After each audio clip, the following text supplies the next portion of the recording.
मेरे दोस्त धर्म ने मुझसे सागर पर मिलने के लिए वादा किया था, लेकिन ना मालूम क्या बात हुई, वो अभी तक नहीं आया। मैं चलकर उसकी तलाश करता हूँ।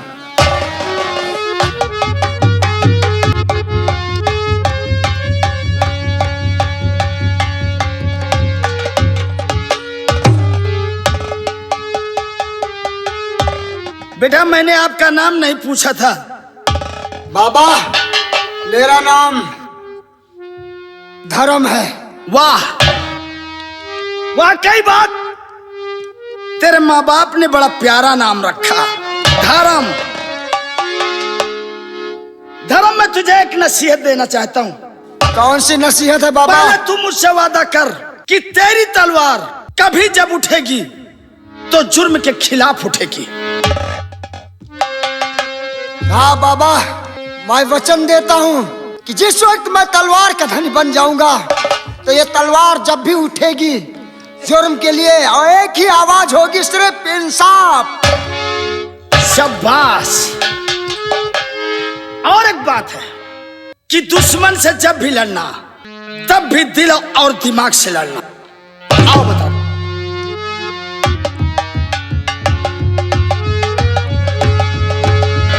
आगे। धर्म, क्या बात बाबा? जब दुश्मन सामने हो तो हमेशा अपनी नजर उसकी नजर में डाल कर रखना। दुश्मन कभी आप पर हावी नहीं हो सकता। अगर जरा सी नजर इधर उधर कर लिया तो दुश्मन तुम्हारे ऊपर भारी पड़ जाएगा।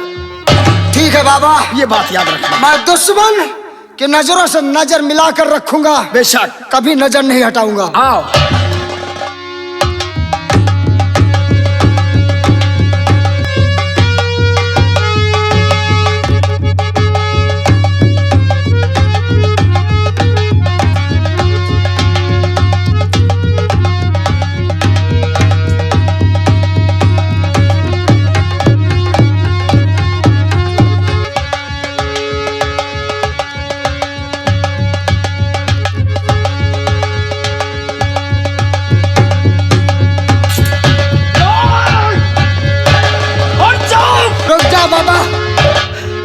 बाबा, ये मेरा दोस्त है। ये दोस्त नहीं बल्कि गुस्ताख है। नहीं बाबा, नहीं बाबा, ये मेरा दोस्त है।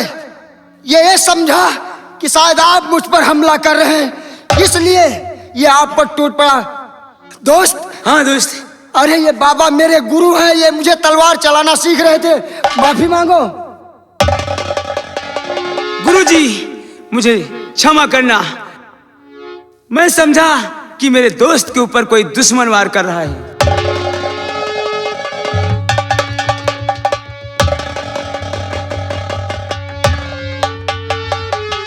बेटे, तुम्हारा नाम क्या है? बाबा जी, मेरा नाम राजकुमार वीर सिंह है। राजकुमार वीर सिंह, वाकई बड़ा प्यारा नाम है। और तुम दोनों की जोड़ी भी बहुत ही प्यारी है। दोस्त हो लेकिन भाई से ज्यादा प्यार करते हो। इसलिए आज के बाद मैं तुम्हें भी अपना शिष्य मानता हूं। तुम अपने भाई धर्म के साथ रोजाना मैं तलवार सिखाना। ठीक है गुरुजी।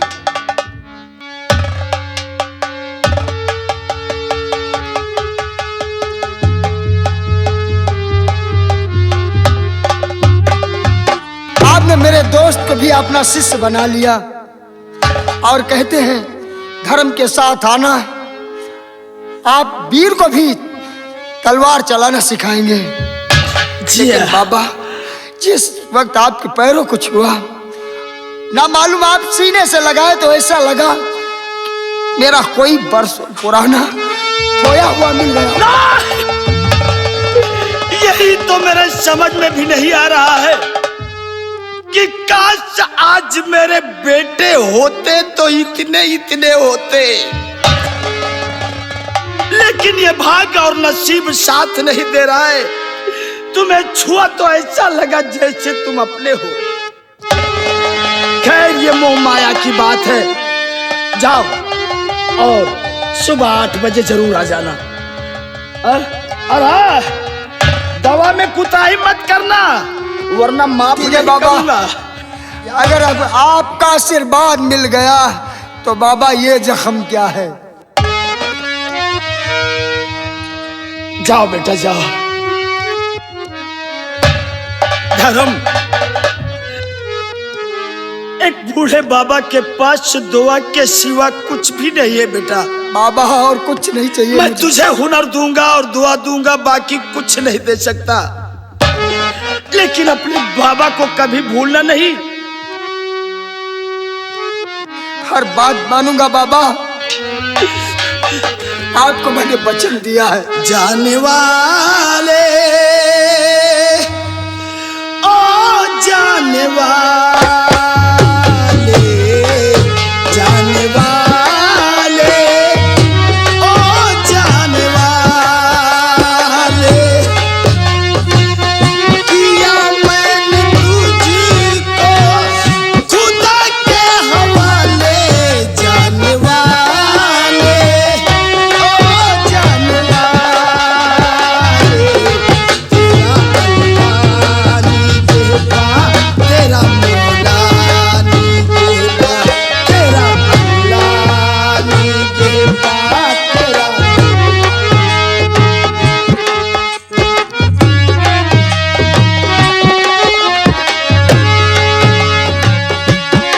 कोई मुश्किल न आए तेरी राहों में, पहुंचे साथ खैरियत से अपनी मंजिल की बाहों में। कोई मुश्किल न आए तेरी राहों में, पहुंचे साथ खैरियत से अपनी मंजिल की बाहों में। तुझे तेरी मंजिल, तुझे तेरी मंजिल गले से लगा ले जाने वाले।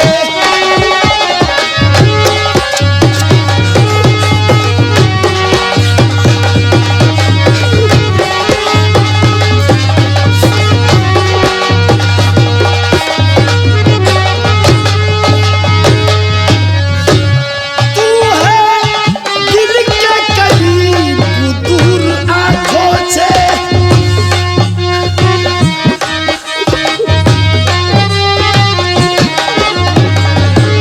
तू है दिल के करीब, दूर आंखों से। हम तन्हाइयों में बातें करें तेरी यादों से। तू है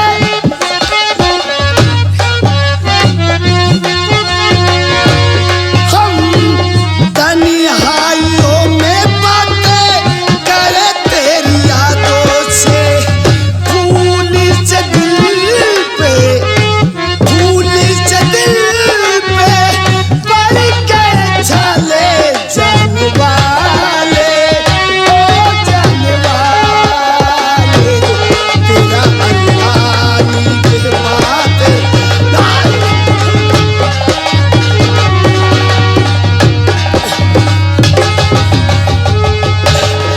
वाह रे भगवान, आज काश मेरी मीनाक्षी होती तो मेरे बेटे भी इतने इतने होते।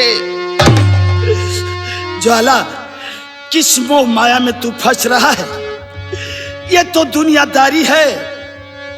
परेशान ज्यादा होना अच्छा नहीं होता।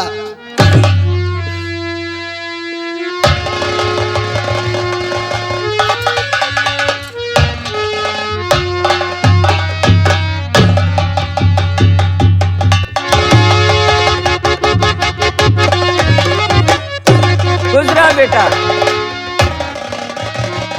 अरे आज मैं क्या देख रही हूँ कि मेरा बेटा बहुत खुश है और बहुत खुश आते नजर मेरे राजकुमार।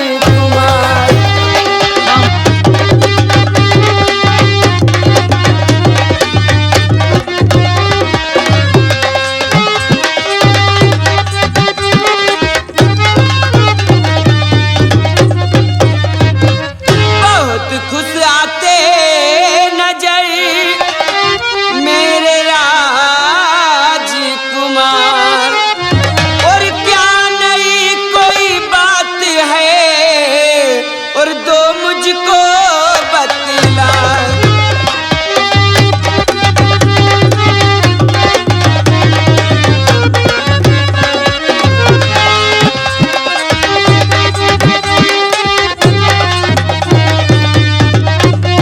बेटा माँ, आखिर ऐसी कौन सी बात है जो इतने खुश नजर आ रहे हो?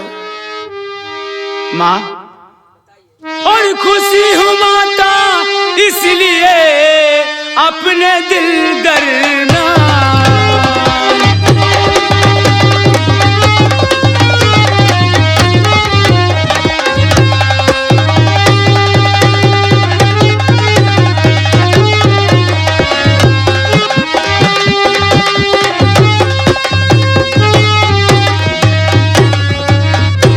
खुशी हूँ माता इसलिए अपने दिल दरमियान, और जंगल में मुझको मिले एक बहादुर जान।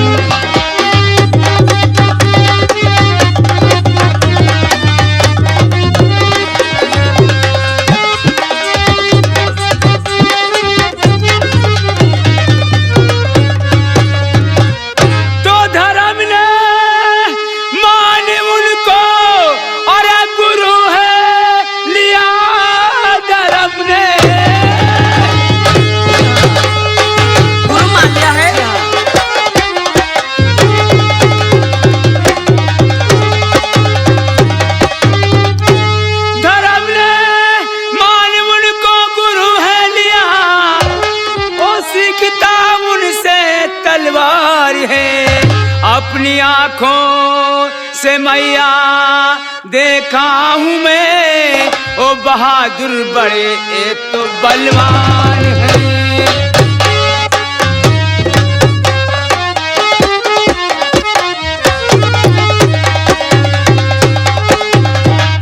बेटा माँ, ये बताइए कि तुम्हारे दोस्त के जो गुरु हैं उनका क्या नाम है? हाँ माँ, धर्म ने उनका नाम बताया है। क्या नाम बताया? हमारे दोस्त के गुरु का नाम शिकारी ज्वाला सिंह है।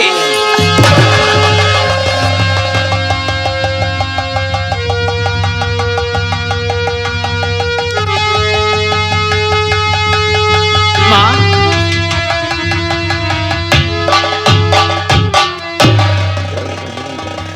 बेटा माँ, तुम जाओ और महल में जाकर भोजन कीजिए। ठीक है माँ। खुश रहो बेटा।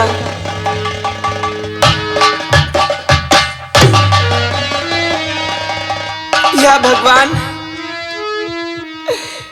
मैं क्या सुन रही हूं कि ज्वाला सिंह अभी जिंदा है? नहीं नहीं नहीं, ऐसा नहीं हो सकता, नहीं हो सकता, क्योंकि मैंने इन्हीं हाथों से ज्वाला सिंह को गंगा नदी में उनका अंतिमतः संस्कार किया है। मगर मेरा बेटा झूठ नहीं बोल सकता। अगर मेरा बेटा सत्य कहता है तो मैं खुद जाकर देखूंगी कि आखिर वो शिकारी ज्वाला सिंह कौन है। आज मेरे बेटे ने ऐसा नाम बता दिया है कि मैं मिलने के लिए बहुत बेताब हूं। बेदर्दी बालिमा तुझको मेरा मन याद करता है। बेदर्दी बालिमा तुझको मेरा मन याद करता है। बरसता है जो आंखों से वो सावन याद करता है। बेदर्दी बालिमा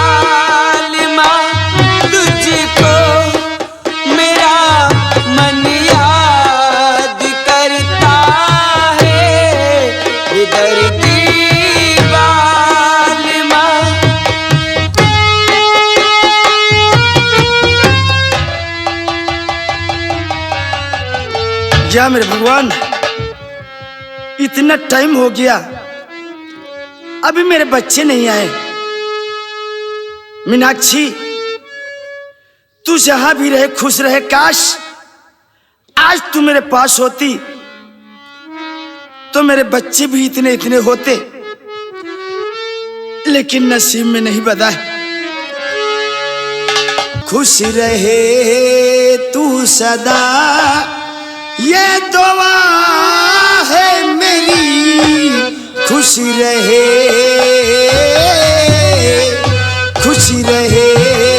तू सदा ये दुआ है मेरी।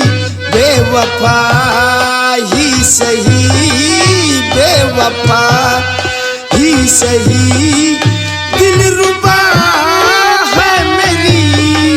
खुश रहे खुश रहे।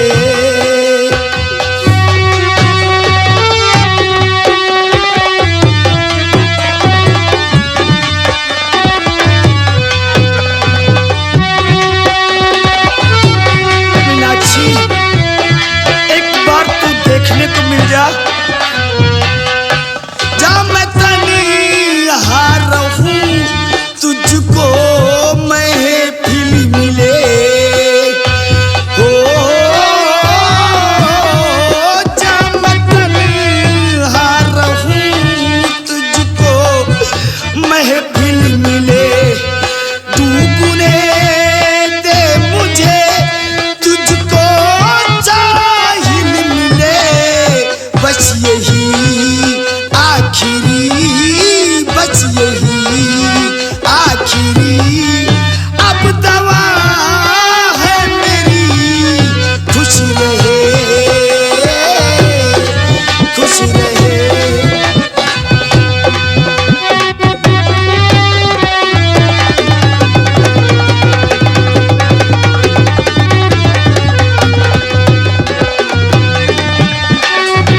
एक बार आजा मीनाक्षी।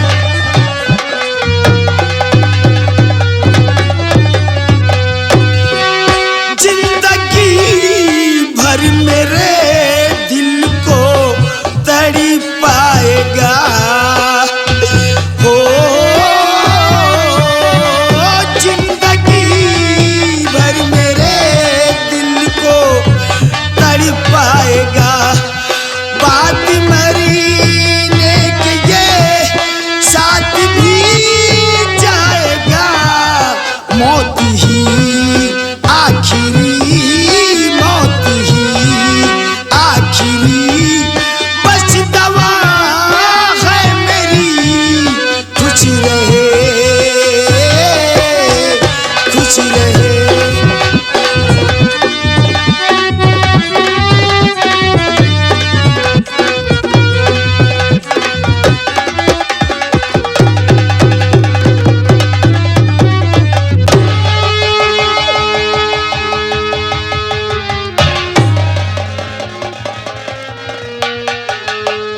कि एक गरीब ज्वाला की झोपड़ी में रत्नागढ़ की महारानी का आने का सबब क्या हो सकता है?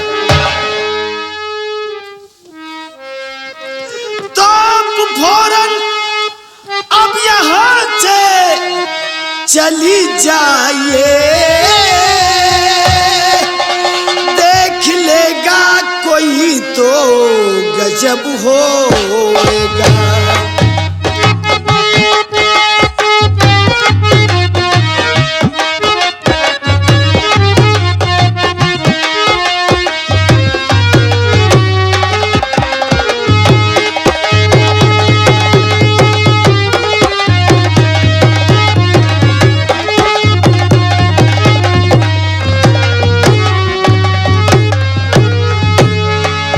अब फौरन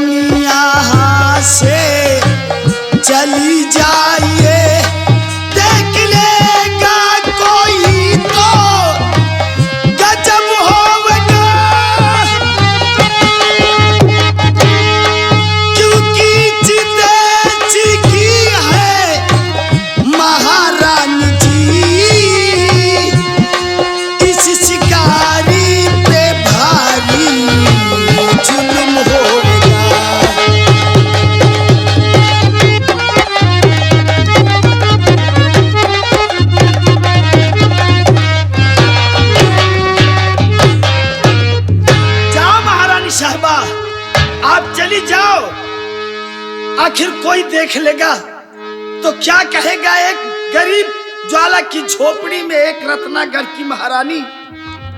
नहीं महारानी साहिबा, आप जाए। आता मेरी समझ में है बिल्कुल नहीं, कोई तरकीब मुझको ये बतलाए।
है कुछ भी नहीं, कोई मुझको जतन नाथ बतलाए।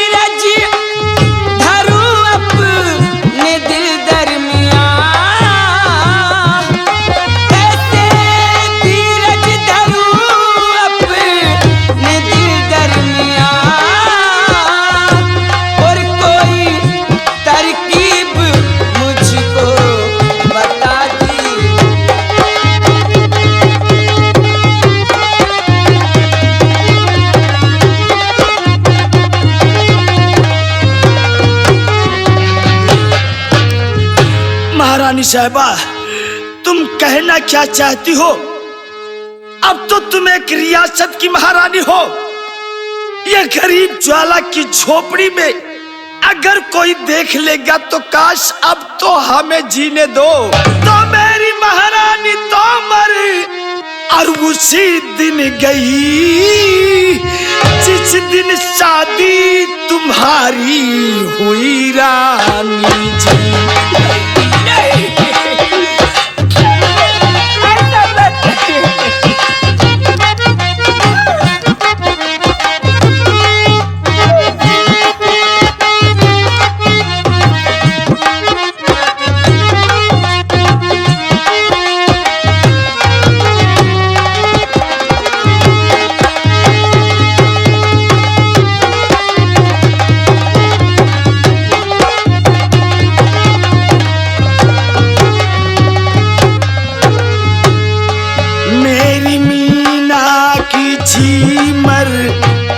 उसी दिन गई जिस दिन शादी तुम्हारी हुई रानी जी। आप फौरन यहाँ से चली जाइए क्योंकि इस देश की हो महारानी तुम।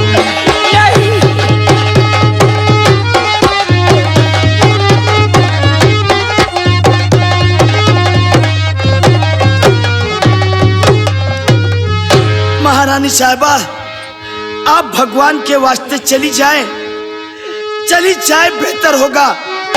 नहीं आखिर क्यों एक गरीब ज्वाला के जान लेने पर तुली हो? नहीं, अगर राजा साहब देख लेंगे तो मेरी फांसी करा देंगे।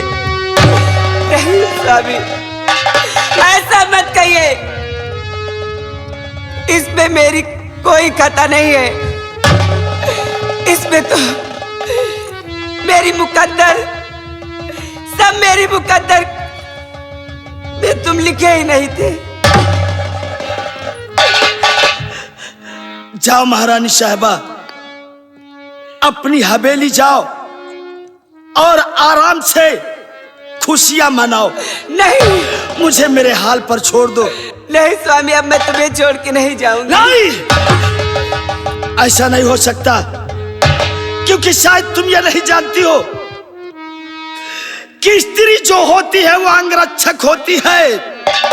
काश आज मेरी मीनाक्षी वही होती पहले वाली, तो उसको अपने सीने से लगाता, प्यार करता। नहीं, लेकिन तुम रत्नागढ़ की रानी हो, मेरी मीनाक्षी नहीं, इसलिए तुम जा सकती हो। ऐसा मत कहिए।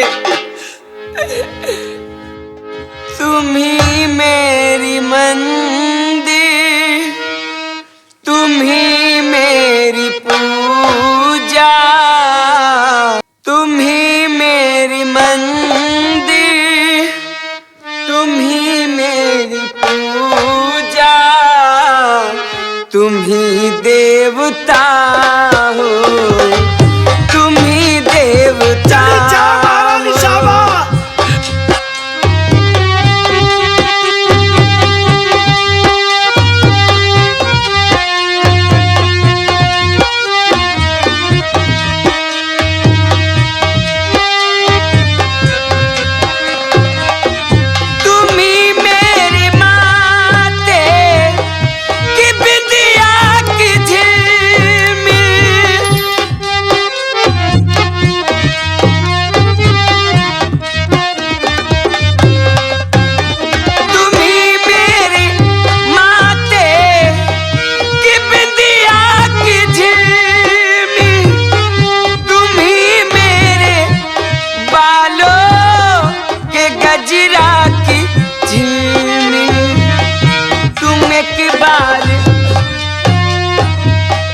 गले से लगाओ कि तुम मेरी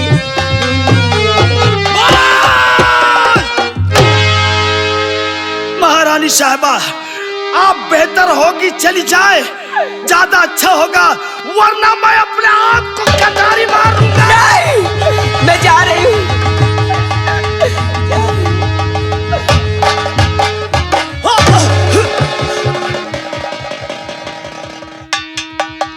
आज भी मेरी मीनाक्षी मुझसे कितना प्यार करती है, लेकिन नहीं महारानी, तूने तो ज्वाला को एक मुसाफिर बना दिया। मैं आवारा भटकता हूँ पागलों की तरह, तेरे प्यार को तरसता हूँ।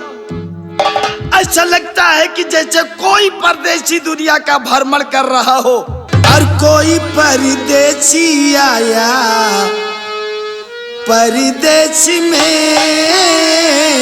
कोई परदेसी आया परदेश में हो।